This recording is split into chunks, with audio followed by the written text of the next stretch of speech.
Hi hello ನಮಸ್ಕಾರ ಸ್ನೇಹಿತರೆ. ಇಲ್ಲಿ ಕುಸುಮಾಂಬೆ ಅಂತ ಹೇಳಿ ಕರೆದು ಕುಸುಮ ಅವ್ರಿಗೆ ಅವಮಾನ ಮಾಡೋಕ್ಕೆ ಮುಂದಾಗ್ತದಾನೆ ತಾಂಡವ್.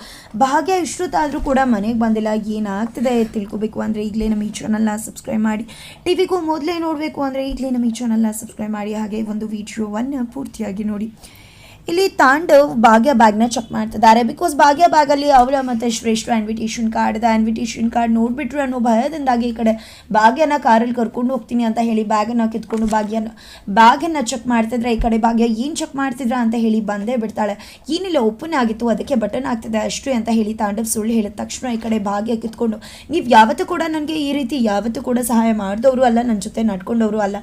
ಇವತ್ತೇನೋ ಹೊಸದಾಗಿ ನಿಜ ಹೇಳಬೇಕು ಅಂದರೆ ನಂದನ್ನು ನಾನು ನೋಡ್ಕೋತೀನಿ, ಇಡೀ ಸಂಸಾರ ಜವಾಬ್ದಾರಿನ ಒತ್ಕೊಂಡು ನಾನೇ ನಿಭಾಯಿಸ್ತೀನಿ, ಯಾರದೇ ಸಹಾಯ ಇಲ್ಲದೆ ಅಂತ ಹೇಳಿದ್ದೀನಿ.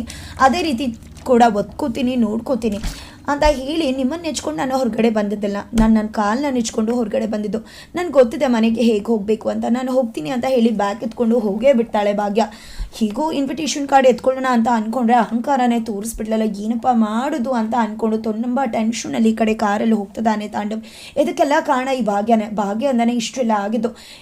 ಆ ಕುಸುಮಾಂಬೆ ಏನಾದರೂ ನೋಡಿಬಿಟ್ರೆ ನನ್ನ ಕತೆ ಮುಗ್ದೋಯ್ತು ಅಷ್ಟೇ, ನನ್ನನ್ನು ಅಲ್ಲೇ ಉದ್ದು ಮುಗ್ಬಿಡ್ತಾರೆ. ಏನಪ್ಪ ಮಾಡೋದು, ಇಷ್ಟು ಮಾಡಿರೋ ಅವಾಂತರ ಅಷ್ಟಿಷ್ಟಲ್ಲ. ಅದರಲ್ಲಿ ಫೋಟೋ ಕೂಡ ಪ್ರಿಂಟ್ ಆಗಿದೆ. ಏನಪ್ಪ ಮಾಡಲಿ ಅಂತ ಪಿಚ್ಚಾಡ್ತಿದ್ದಾರೆ. ಮೊದಲು ಅವಳಿಗೆ ಡಿವೋರ್ಸ್ ಕೊಟ್ಟು ನಾನು ನೆಮ್ಮದಿಯಾಗಿರಬೇಕು, ಅವಳಿಂದ ನೆಮ್ಮದಿನೇ ಇಲ್ದಂಗೆ ಆಗಿದೆ ಭಾಗ್ಯದಿಂದ ಅಂತ ಅನ್ಕೋತಿದ್ರೆ ಅಷ್ಟರಲ್ಲಿ ಈ ಕಡೆ ಶ್ರೇಷ್ಠ ಅಂತೂ ಪೂಜಾ ನಿನ್ನನ್ನಂತೂ ಖಂಡಿತ ಬಿಡೋದಿಲ್ಲ, ನಿಂದು ತುಂಬಾ ಓವರ್ ಆಯಿತು, ನಡ್ಕೋತಿರೋದು ನನ್ನ ಮನೆಯಲ್ಲಿ ಇಟ್ಕೊಂಡು ನನಗೆ ಇಷ್ಟೆಲ್ಲ ಮಾಡ್ತಿದ್ರ ಅಂತ ಹೇಳಿ ಈ ಕಡೆ ತಾಂಡವ್ಗೆ ಕಾಲ್ ಮಾಡ್ತಾಳೆ.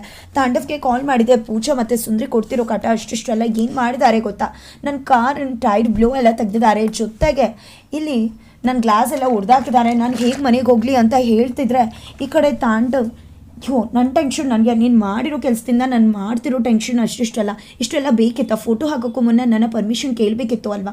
ಈಗ ಫೋಟೋ ಏನಾದರೂ ನಮ್ಮಮ್ಮ ನೋಡಿದ್ರೆ ಏನಾಗುತ್ತೆ ಅಂತ ಗೊತ್ತಿದೆಯಾ ನಿನಗೆ? ನನ್ನ ಕತೆ ಮುಗ್ದೋಗುತ್ತೆ ಅಂತ ಹೇಳ್ತಿದ್ರೆ ಏನು ಮಾಡ್ತಿದ್ಯಾ ತಾಂಡವ್ ನೀನು? ನನ್ನಿಂದಾಗೆ ಈ ಕಡೆ ಎಲ್ಲ ಆಗ್ತಿದೆ ಅಂತ ಹೇಳ್ತಿದ್ಯಲ್ವಾ? ಯಾವಾಗಲೂ ನಿನ್ನ ಹೆಂಡತಿ ಮಕ್ಕಳು, ನಿಮ್ಮಮ್ಮ, ನಿನ್ನ ಮಕ್ಕಳು ಕೋಪ ಎಲ್ಲ ತೆಗೆದು ನನ್ನ ಮೇಲೆ ಬಾರಿಸು. ಯಾಕೆ ಹೇಳು? ನಿನ್ನ ಟೆನ್ಷನ್ ಎಲ್ಲ ಬಾರಿಸೋಕೆ ನಾನು ಒಬ್ಬಳೇ ಅಲ್ವಾ ಇರೋದು? ಯಾಕೆ ತಿರುಗಿಸಿ ಏನೂ ಮಾತಾಡಲ್ಲ ಅಂತ ಅಲ್ವಾ? ನಾನಂತೂ ಸುಮ್ಮನೆ ಇರೋದಿಲ್ಲ. ಮದುವೆ ಹತ್ರ ಬರ್ತದೆ, ನನಗಂತೂ ತಲೆ ಕೆಟ್ಟು ಹೋಗಿದೆ ಅಂತ ಹೇಳ್ತಿದ್ದಾಳೆ. ಶ್ರೇಷ್ಠ ಜೊತೆಗೆ ಕಾಲ್ ಕೂಡ ಕಟ್ ಮಾಡಿಬಿಡ್ತಾಳೆ. ಇನ್ನೇನಪ್ಪ ಮಾಡೋದು, ಈ ಶ್ರೇಷ್ಠ ಭಾಗ್ಯ ಹತ್ರ ಸಿಕ್ಕಾಕೊಂಡು ನನ್ನ ನೆಮ್ಮದಿನೇ ಹಾಳಾಗೋಗಿದೆ ಅಂತ ಅನ್ಕೋತಿದ್ದಾನೆ. ನಿನ್ನೂ ಬಿಡಲ್ಲ ಪೂಜಾ, ಯಾನು ಕೂಡ ಬಿಡೋದಿಲ್ಲ ನಾನು. ಶ್ರೇಷ್ಠ ಏನು ಅಂತ ತೋರಿಸ್ತೀನಿ, ಒಮ್ಮೆ ಮದುವೆ ಆಗಲಿ ಅಂತ ಹೇಳಿ ಶ್ರೇಷ್ಠ ಅನ್ಕೋತಿದ್ರೆ ಅಷ್ಟರಲ್ಲಿ ತಾಂಡವ್ ಕಾಲ್ ಮಾಡಿದೆ. ಬೇಬಿ ಏನು ಮಾಡಬೇಕು, ನೀನು ಏನೂ ತಲೆ ಕೆಡಿಸ್ಕೋಬೇಡ, ನಿನ್ನ ಕ್ಯಾಬಲ್ಲಿ ಮನೆಗೆ ಹೋಗು, ನಾನು ಮೆಕ್ಯಾನಿಕ್ ಕರೆದು ಅದನ್ನು ರೆಡಿ ಮಾಡಿಸ್ತೀನಿ, ಅವರೇ ನಿನ್ನ ಕಾರ್ ತಂದು ಮನೆಗೆ ಕೊಡ್ತಾರೆ ಅಂತ ಹೇಳಿದಾಗ ಥ್ಯಾಂಕ್ ಯು ಬೇಬಿ, ನನಗೆ ಗೊತ್ತಿತ್ತು ನೀನು ಯಾವಾಗಲೂ ಕೂಡ ನನ್ನ ಕಷ್ಟಕ್ಕೆ ಜೊತೆ ಇರ್ತೀಯ ಅಂತ.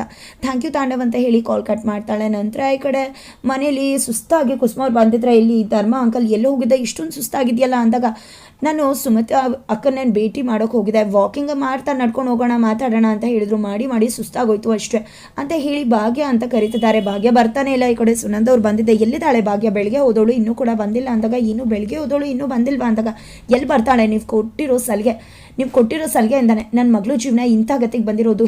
ಕೇಳಿದೆ ಅಕ್ಕ ಮುಗ್ದಾರೆ ಇಲ್ದಾಗೆ ಇದ್ದಾಳೆ ಅವಳು ಅಂತ ಹೇಳ್ತಿದ್ರಿ. ಏನು ಮಾತಾಡ್ತಿದ್ರ? ಎಲ್ಲ ನನ್ನಿಂದಾನೇ ಆಗಿರೋದು ಅಂತ ಹೇಳ್ತಿದ್ರಲ್ವ. ನಾನು ಸರಿ ಮಾಡೋಕ್ಕೆ ಪ್ರಯತ್ನ ಮಾಡ್ತಿರೋದು, ನಾನು ಏನು ಮಾಡ್ತಿದ್ದೀನೋ ಅದೇ ಸರಿಯಾಗಿದೆ ಅಂತ ಹೇಳ್ತಿದ್ರ. ಹೌದೌದು, ನಿಮಗೆ ನೀವು ಮಾಡಿದ್ದೆ ಸರಿ, ಅಹಂಕಾರ ನಿಮಗೆ ಜಾಸ್ತಿ, ನಾನು ಮಾಡಿದ್ದೆ ಸರಿ ಅಂತ ನಿಮ್ಮಿಂದಾನೇ ಇಷ್ಟೆಲ್ಲ ಆಗ್ತಿರೋದು, ನನ್ನ ಮಗಳಿಗೆ ಇಂಥ ಗತಿ ಬಂದಿರೋದು ಅಂತ ಹೇಳ್ತಿದ್ರೆ. ನಿಮ್ಮ ಮಗಳು ಜೀವನ ಉದ್ಧಾರ ಆಗಿದೆ ಅಂದರೆ ಅದು ಮದುವೆ ಆದಮೇಲೆ ನಮ್ಮನೆಯಿಂದ ಅಂತ ಹೇಳ್ತಿದ್ರೆ. ಹೌದೌದು, ನನ್ನ ಮಗಳು ಜೀವನ ತುಂಬ ಚೆನ್ನಾಗಿ ಉದ್ಧಾರ ಆಗಿದೆ. ಗಂಡ ಡಿವೋರ್ಸ್ ಕೊಡ್ತಿದ್ದಾನೆ, ಹೆಂಡತಿ ಪಟ್ಟದಿಂದ ಕೆಳಗಿಳಿಸ್ತಿದ್ದಾನೆ, ನನ್ನ ಮಗಳು ಜೀವನ ಉದ್ಧಾರ ಆಗ್ತಿದೆ. ಗಂಡ ಮಕ್ಕಳು ಅಂತ ಆರಾಮಾಗಿ ಚೆನ್ನಾಗಿದ್ಲು ಅಂಥವಳು ತಲೆಯಲ್ಲಿ ಓದು ಅಂತ ಇಲ್ಲದೆ ಇರೋದನ್ನ ಹೇಳಿ ಗಂಡ ಹೆಂಡತಿ ನಡುವೆ ತಂದಿಟ್ಟು ಇಷ್ಟೆಲ್ಲ ಮಾಡಿಬಿಟ್ರೆ. ಇವತ್ತು ಕೇಳಿದೆ ಬೆಳಿಗ್ಗೆ ಹೋದವಳು ಇನ್ನೂ ಕೂಡ ಮನೆಗೆ ಬಂದಿಲ್ಲ. ಇದೆಲ್ಲದಕ್ಕೂ ಅವಳು ಅದ್ಮೀರಿ ನಡೆಯೋದಕ್ಕೆ ಕಾರಣ ನೀವೇನೆ ಅಂತ ಹೇಳ್ತಿದ್ರೆ. ಏನು ಮಾತಾಡ್ತಿದ್ರ ಆತ ನೀವು? ನಮ್ಮಮ್ಮ ತಪ್ಪು ಮಾಡಿದಾರ? ದೇವ್ರು ಬೇಕಿದ್ರೆ ತಪ್ಪು ಮಾಡಿಬಿಡ್ಬೋದು, ಆದರೆ ನಮ್ಮಮ್ಮ ಅಂತೂ ಯಾವತ್ತೂ ಕೂಡ ತಪ್ಪು ಮಾಡೋದೇ ಇಲ್ಲ ಅಂತ ಮಹಾನ್ ದೇವತೆ ನನ್ನಮ್ಮ. ಪಾಪ ಏನು ಹಬ್ಬ ಮಾಡಿದ್ದಾರೆ, ಮನೆ ಪಾಲು ಮಾಡಿದ್ದಾರೆ ಅಷ್ಟೇ, ಅಷ್ಟರಿಂದ ಎಲ್ಲ ಇಷ್ಟೊಂದು ಆಗ್ಬಿಡುತ್ತೆ ಅಂತ ಹೇಳ್ತಿದ್ರೆ ಗೇಲಿ ಮಾಡ್ತಿದ್ಯಾ ತಾಂಡವ್. ನೀನು ಸುಮ್ಮನೆ ಇದ್ಬಿಡು ಅಂತ ಅಪ್ಪ ಎಚ್ಚರಿಕೆ ಕೊಡ್ತಿದ್ರೆ. ಏನಪ್ಪ ಹೇಳ್ತಿದ್ದೀನಿ? ನಾನು ಸರಿಯಾಗಿ ಹೇಳ್ತಿದ್ದೀನಿ ಅಮ್ಮ, ನಿನ್ನಿಂದಾನೇ ಅಲ್ವಾ ಇಷ್ಟೆಲ್ಲ ಆಗಿರೋದು. ಇವತ್ತು ನಿನ್ನ ಸೊಸೆ ಅದ್ಮೀರಿ ಹೋಗಿದ್ದಾಳೆ, ನಿನ್ನ ಮಾತನ್ನು ದಾಟ್ತಿರ್ಲಿಲ್ಲ. ಮನೆ ಹೇಗಿತ್ತು? 3 ಹೊತ್ತು ಬಿಸಿ ಊಟ, ಈಗ 1 ಹೊತ್ತು ಬೇಯೋದು ಕೂಡ ಕಷ್ಟ. ಊಟ ಆಯ್ತಾ ಅಂತ ಕೇಳೋ ಪರಿಸ್ಥಿತಿ ಬಂದ್ಬಿಟ್ಟಿದೆ. ಎಲ್ಲರೂ ಎಲ್ಲರೂ ಕೂಡ ನೆಮ್ಮದಿಯಿಂದ ಹೇಗೆ ಟೇಬಲ್ ಮೇಲೆ ಕೂತ್ಕೊಂಡು ಊಟ ಮಾಡ್ತಿದ್ವಿ. ಇವತ್ತಿಂಥದ್ದು ಪರಿಸ್ಥಿತಿ ಬಂದಿದೆ ಅಂದರೆ ಅದಕ್ಕೆಲ್ಲ ಕಾರಣ ಆದರ್ಶ ಅತ್ತೆ ಸೊಸೆ ನೀವಿಬ್ರೇ. ಏನಾದರೂ ಒಂದು ರಿಯಾಲಿಟಿ ಕಾಂಪಿಟೇಷನ್ ಆದರ್ಶ ಅತ್ತೆ ಸೊಸೆ ಅಂತ ಇದ್ದರೆ ಅದರಲ್ಲಿ ನೀವೇ ಗೆಲ್ಲೋದು. ನಿಮ್ಮನ್ನು ಮೀರ್ಸೋಕ್ಕಂತೂ ಯಾರಿಂದ ಸಾಧ್ಯವೇ ಇಲ್ಲ ಅಂತ ಹೇಳ್ತಿದ್ದಾನೆ ತಾಂಡವ್. ಏನು ಮಾತಾಡ್ತಿದ್ಯಾ ನೀನು ಸುಮ್ಮನೆ ವಿನಾಕಾರಣ ಏನೇನೋ ಮಾತಾಡಬೇಡ ಅಂತ ಕುಸುಮವ್ರು ಹೇಳ್ತಿದ್ರೆ ಏನು ಮಾತಾಡ್ತಿದ್ದೇನೆ ನಾನು? ಇನ್ನೇನು ನಿಮ್ಮ ಪರ್ಮಿಷನ್ ಇಲ್ಲದೆ ಭಾಗ್ಯ ಮನೆಯಿಂದ ಆಚೆ ಹೋಗ್ತಾ ಇರಲಿಲ್ಲ, ಯಾವಾಗಲೂ ಮನೆ ಒಳಗೆ ಇರ್ತಿದ್ಲು. ಆದರೆ ಇವತ್ತು ಬೆಳಿಗ್ಗೆ ಹೋದೋಳು ನಿಮ್ಗೆ ಹೇಳ್ದೆ ಕೇಳಿದೆ ಇನ್ನೂ ಕೂಡ ವಾಪಸ್ ಬಂದಿಲ್ಲ ಅಂದರೆ ಇನ್ನೇನು ಅರ್ಥ ಅಂದಾಗ ನನ್ನ ಸೊಸೆ ಏನು ಅನ್ನೋದನ್ನು ತೋರಿಸ್ತೀನಿ ಅಂತ ಹೇಳಿ ಹೋಗೇ ಬಿಡ್ತಾರೆ. ಈ ಕಡೆ ಭಾಗ್ಯ ಕತ್ತಲಾಗಿದೆ, ಓಡ್ಕೊಂಡು ಮನೆಗೆ ಬರ್ತಿದ್ದಾಳೆ. ಇನ್ನೂ ಕೂಡ ಮನೆ ತಲುಪ ಇಲ್ಲ. ಅತ್ತೆ ಕೇಳಿದ್ರೆ ಏನು ಮಾಡೋದು? ಅತ್ತೆ ಇಷ್ಟೊತ್ತಿಗೆ ಖಂಡಿತ ಪ್ರಶ್ನೆ ಮಾಡ್ತಾರೆ. ಇನ್ನೂ ಕೂಡ ಮನೆಗೆ ಬಂದಿಲ್ಲ ಅಂದರೆ ಕೆಲಸ ಸಿಕ್ತು ಅಂತ ಹೇಳಿಬಿಡಲ್ಲ. ಆಲ್ರೆಡಿ ಅತ್ತೆ ಶ್ರೇಷ್ಠ ವಿಷಯಕ್ಕೆ ಬೇಜಾರು ಮಾಡ್ಕೊಂಡಿದ್ದಾರೆ. ಈಗಲೂ ಕೂಡ ಕೆಲಸ ಸಿಕ್ತು ಅಂತ ಹೇಳಿದ್ರೆ ಖಂಡಿತ ಬೇಜಾರು ಮಾಡ್ಕೋತಾರೆ. ಆದರೆ ಏನು ಮಾಡಲಿ ಅಂತ ಟೆನ್ಷನ್ ಮಾಡ್ಕೊಂಡಿದ್ದೆ. ಓಡೋಕ್ಕಾಗ್ತಿಲ್ಲ, ನಡೆಯೋಕ್ಕಾಗ್ತಿಲ್ಲ, ತುಂಬ ಸುಸ್ತಾಗ್ತದೆ. ಆದರೂ ಕೂಡ ಇಲ್ಲಿ ಭಾಗ್ಯ ಮನೆ ಬೇಗ ತಲುಪಬೇಕು ಅಂತ ಓಡ್ಕೊಂಡು ಮನೆಗೆ ಹೋಗ್ತಿದ್ದಾಳೆ. ನಂತರ ಈ ಕಡೆ ಶ್ರೇಷ್ಠ ಕೂಡ ಮನೆಗೆ ಬಂದರೆ ಅಲ್ಲಿ ಆಲ್ರೆಡಿ ಇಲ್ಲಿ ಪೂಜಾ ಮತ್ತು ಸುಂದ್ರಿ ಗೇಲಿ ಮಾಡೋಕ್ಕೆ ಸಿದ್ಧವಾಗಿದ್ದರೆ ಈ ಕಡೆ ಪೂಜಾ ಸುಂದ್ರಿ ಅಂತ ಕೂಗಿ ಕೆಂಡ ಕಾರ್ತಿದ್ದಾಳೆ. ಶ್ರೇಷ್ಠ ಏನಾಯಿತು ಶ್ರೇಷ್ಠ ಪಾಪ ಕಾರಲ್ಲಿ ಏನಾಯಿತು ನಿಂದು ಕ್ಯಾಬಲ್ಲಿ ಬಂದಿದ್ಯಾ ಅಂದದಕ್ಕೆ ಕೈ ಮಾಡೋಕ್ಕೆ ಮುಂದಾಗ್ತಿದ್ದಾಗೆ ನೀನೇ ನಾನು ಕೈ ಮಾಡೋದು ಅಂತ ಹೇಳಿ ಕೈ ಎತ್ತಿ ದೂಡೇ ಬಿಡ್ತಾಳೆ ಪೂಜಾ. ಮುಂದೆ ಏನಾಗುತ್ತೆ ತಿಳ್ಕೊಬೇಕು ಅಂದರೆ ಮುಂದಿನ ವೀಡಿಯೋಗೋಸ್ಕರ ವೀಚ್ ಮಾಡಿ.